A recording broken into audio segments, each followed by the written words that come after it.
Good kill, good kill. Hey, good kill.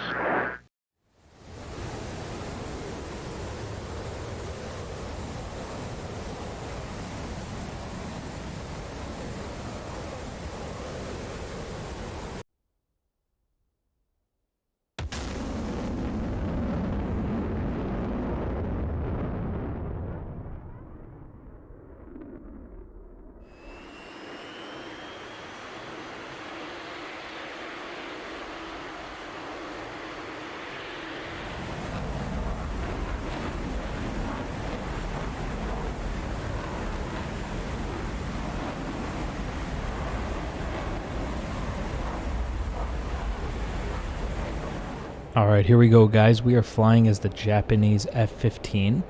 And as you saw, we're taking on a Chinese J-15. Now he's carrying Fox 3s and they're PL-12s, which makes them very, very similar to the AMRAAM that I'm carrying. And he's off on our 12 here, and I don't have him on radar yet. And we're going to have a look at the performance of the PL-12, and if you didn't even know there was a PL-12 in the game, we'll talk about that, all that stuff in the Tacview. So stick around for that, including an in-depth look at the tactics and stuff that was used here for anyone who doesn't really understand BVR. Alright, so I'm basically just trying to, keep my Mach speed up and maintain a high altitude, and he's definitely doing the same. And we're both just, look at me, I'm sitting at 1.46 Mach right now and climbing. And there he is on radar. We'll switch the TWS, lock him up. He's at 35,000 feet. Go ahead and turn into him here. Nice and easy. You don't want to bleed energy because you pull too hard on a stick. There we go. Alright. And we're going to let off a Fox 3 here. Long range shot just for shits, just to see what happens. Sometimes you can catch people out with these. Fox 3. So if he's not paying attention, that actually will hit him.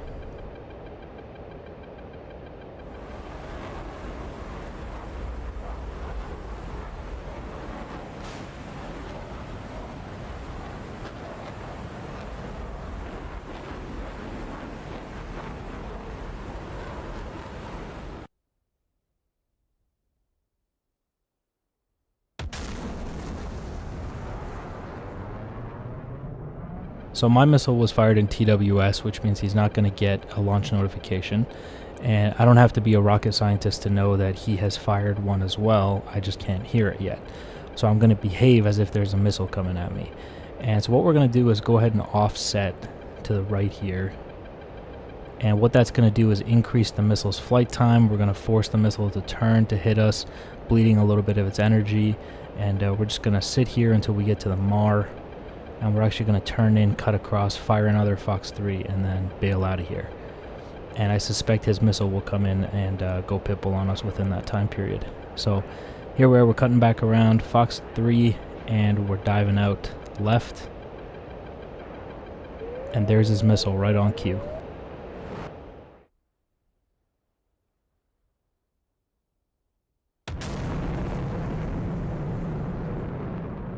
Alright, so at this altitude, these speeds, 30 miles is the MAR, so you see me diving very aggressively for the deck. This is how you will survive those high altitude, high Mach missile launches against you, including AMRAAMs. So if he's doing the same thing as this, he will survive the 2 missiles that I've shot at him so far. And we got a hill there, a little mountain peak. I think that's going to create a problem. He's going to try to hide behind that probably. Use some terrain masking. So we're going to go ahead and recommit onto the target here. His missile's been trashed. And there he is on radar. We already picked him up, lock him up. And oops, I turned the wrong way. We're going to turn onto the bandit here. Now he's still kind of far. He's low, so the MAR is smaller now. And we're just going to go ahead and close the distance. Climb a little bit to help our missile out. Good. Just keep pushing. And right there, Fox 3.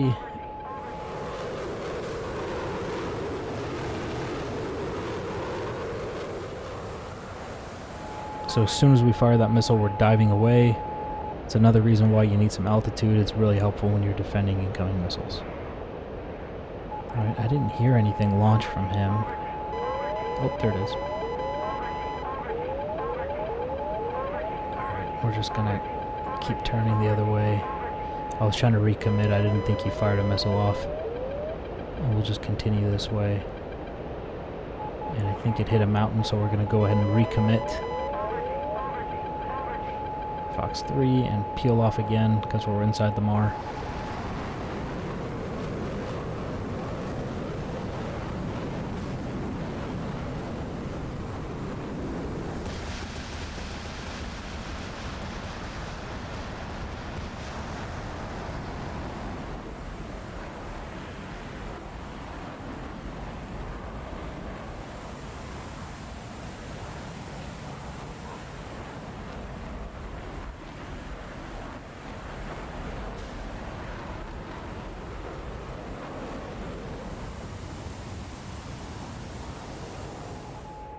And as suspected, he's hiding behind that mountain there. And if you're this close to your bandit... Yep, there it is. Look at that missile launch. That looks like an ET.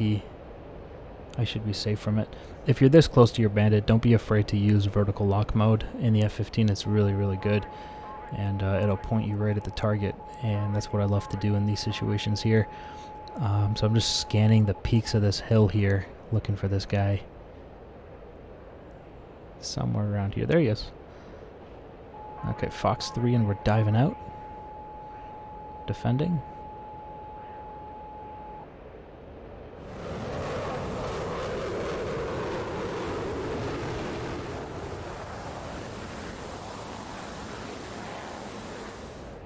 And we're going to go ahead and recommit. He's hiding behind that mountaintop for sure. And I'm going to venture a guess and say he's on the right side, so I'm going to go in through the left here and see if I can catch him unaware. I do not want to merge with this guy because he has high off bore sight, AA-11 Archers, R-73s, and I don't. So I definitely don't want to merge with him. Alright, he should just be around the corner of this mountain here. Somewhere around here. Oh, there he is. Fox 3. And he's got a missile off at us. Vertical flare, and we hit him. And I think I survived. Holy shit. Yeah, I survived that. He fired an R-73. I did not... He was pointed the other way. I don't know how. That R-73 just peeled off and started turning towards me, man. That was crazy. Good kill. A little bit lucky there with him not anticipating me coming around the hill like that. I think he just checked that side, saw me, locked me up, and fired, so... interesting. Let's have a look at that in the Tacview and see what happened.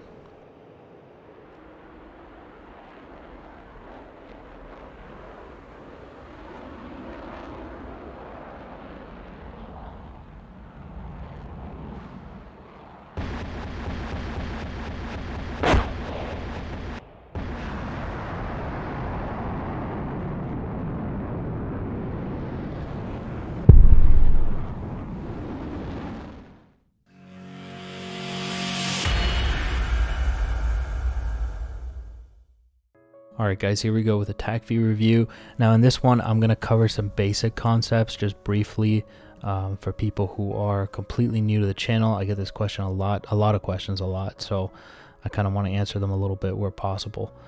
What we're doing, you see I'm sitting at Mach 1.3 at the beginning. I'm going to drop the tanks because the tanks are going to stop me from getting super fast up high. So I'm going to drop those. I don't really need them. The fight's not going to last that long. And you can see the bandit here. It's a Su-33, just skinned as a J-15. Because, like, let's be serious, it's pretty much the same thing, minus the avionics, but the aerodynamics are the same. So he's sitting at about Mach 1.3 as well. And he is also climbing. And so you can see here, we're just gonna we're trying to push this Mach speed up, right? We're trying to get it to Mach 1.45 because that's when we can, you know, launch these long range AMRAAMs at him. And let's go ahead and fast forward a little bit right to here. Now at 50 miles is really 60 miles is the absolute maximum that you could fire an AMRAAM. And you're going to see the missile's going to get there with plenty of energy. The limb fac is going to be the battery. right? Limiting factor is going to be the battery life of the missile, which I believe on the AMRAAM is 90 seconds, at least in this sim. It's 90 seconds. So there it goes. And you can see this thing absolutely flying Mach 4 as it comes off. And the reason we want to be a high Mach speed is because that missile is going to come off, and its initial speed before its booster even turns on, its rocket, it's going to be the same speed that I'm traveling. So if I'm going fast, I'm giving that missile an extra sling, right? And we're climbing high altitude for the thin air, and we're firing that missile, and we're maintaining the TWS lock at this distance, okay? You've seen me break lock in several videos, and I'm going to do it in this video as well, but they're much closer ranges. At these far distances, if you break lock with that missile, it will go stupid, okay? And you can see he's fired his PL-12 as well, and that thing is absolutely flying over here. It's sitting at a Mach 4 right now. I'm a 3.3. And those missiles are tracking at each other. He dove down, and he's doing an offset as well. He's offsetting left here, and you can see me offsetting right. Yeah, that's to my right.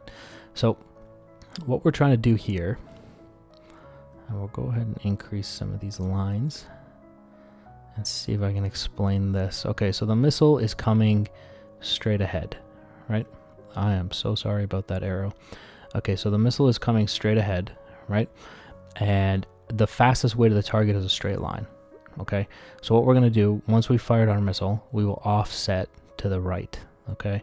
And what you're doing in this situation is, one, you're forcing the missile to turn. The missile has a finite amount of fuel. Once that runs out, once the burn is gone on a missile, it's got to fly off the kinetic energy it already has, right? So when you start forcing a missile to turn, you start bleeding its energy off, all right? Which is what we're doing. We're forcing it to take one turn. And the next thing we're doing is increasing the flight time of the missile, right? This is a longer path than, you know, we'll call this A and we'll call this B. B is a longer flight path than A, okay? It's going to be, if A is going to be 5 seconds, hypothetically speaking, B is going to be about 6, and that may be enough to kill the battery on that missile before it hits you, okay? And also, the longer it flies, the more friction it has to deal with, so it'll slow down, right?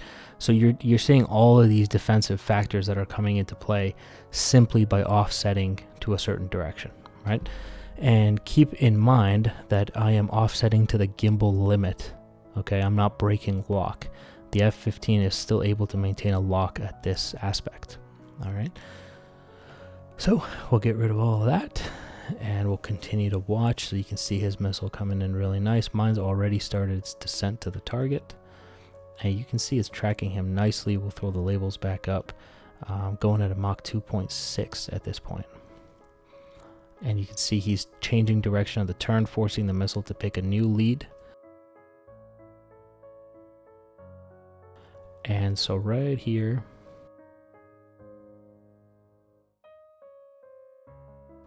at a Mach of, what's going on here? At a Mach of 1.7, I'm going to fire my next missile and then dive.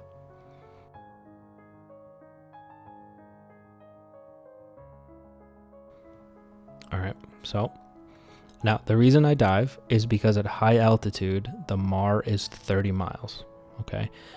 Do not go inside of 30 miles because that missile will catch you. And you can see this missile has plenty of energy. It's coming in at a Mach 2.3, 2.4 when I first looked at it there. And let's go to my missile.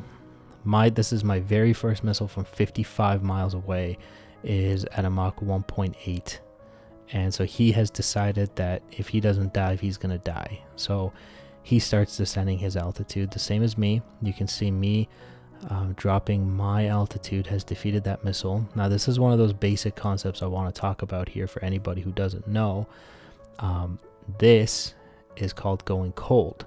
It is nose away from the bandit. Nose towards the bandit is called hot. You're hot on your target. Cold. And then perpendicular to the bandit is called flanking, okay? In either direction, flanking. Cold, hot, all right? I hope that answers a lot of questions there. And So here we're going to recommit onto the target. You only need to go cold for like 1, 2, 3 seconds at most if you want to be really defensive. If that missile hasn't hit you by 2 or 3 seconds of you being cold and respecting the MAR, okay, it's not going to hit you. So you're going to be all right. You can go ahead and recommit. All right, radar lock here. And so you can see here, I'm making an assessment. We're pretty low altitude, and I am, sorry about that. I am 20 miles from target. All right, 20 miles at this altitude is way too far. Any missile I fire is never going to reach him. Okay, so I'm going to take this opportunity to climb a little bit. And what that's going to do is increase the probability of kill, and I'm building up my speed, right? So I'm taking this opportunity that I'm outside the MAR to try to increase my PK, and I'm going to fire another AMRAAM, and I'm instantly going to defend. Okay, defend by dropping altitude. And I go for a notch at first because I'm like, I don't know if he got one off, and I wasn't sure, so I fire that one. This is TWS, so it's still, you know, I don't have a notification for it. As I put my nose on, I receive the RWR, and I'm like, oh shit, there's one coming. I'm not going to risk it by hanging out here, so I just keep turning. And you can see this missile once again being forced to turn. That AMRAAM, no track, because he, I think he used terrain masking in this situation, or something. He did, or maybe he notched it. Maybe I broke lock too early. I'm not sure what happened there, but that one has no track. And actually, I think what happened was he went into a notch as I fired it, so I think it came off the rail with no track. So, and then so we're going to recommit onto the target here. And we got the R27 ET from him. He's trying to take a sneaky shot. However, I can see it, and I can tell it's an ET because of the smoke trail. The ET smoke trails are much thicker, where the PL-12s are a much thinner, more distinct, you know, more difficult line to see, I guess. The ETs are very distinct. The PL-12 is difficult to see missile trails, very faint lines. So you can tell the difference between what missile was actually fired at you. And he's going to dip behind a mountain, and you saw that missile hit the mountainside, so he survives that. I'm going to go ahead and recommit. And you can see he's using this mountain here very well to his advantage. There's 2 cliffs here. And so I get another lock, and I'm going to fire another one. Yes, I am pushing inside the MAR. I should be at 10 miles, but I'm kind of doing it because I have some terrain that I can hide behind if things get really hairy. And at this point, I'm like, all right, this guy's he's just going to hide behind that hill until I run out of AMRAAMs. So I got to go get him, right? Now, a little bit of luck here that I commit to the left side and he goes for the right side. If he came, you know, this way, he came to the right as well, we would have had a very interesting head-on situation, which probably would have resulted in a mutual kill. So he has been a real pain in the ass behind this mountain. As I come across the mountain, I see him. Start pulling hard for the bandit. Fox 3. And then he fires in this situation. So I guess he was flying over here expecting to see me. He realizes that I might pop out of here. So he looks over, sees me, and locks me up with the helmet mounted sight, high off bore sight R73 launch, right? And very, very impressive of him to have that kind of situational awareness. Even though he's pointed the wrong way, he's still able to get off a missile, right? That Fox 3 is going to find him, and he's dead. Now, I kind of saw this situation coming a little bit, so when I came over the side of the mountain, I had burner off, no afterburner. Engines were already cooling down a little bit, and then I flare, and that missile has no track. And that is why I survive. Alright guys, so that is going to be the fight for today. Thank you for watching, and a big thank you to Barcode here for helping out with this video. Let me know if you have any questions. Put them in the comment section below. I'll try to answer as many as I can. Thanks for watching, and I'll see you in the next one. Bye guys.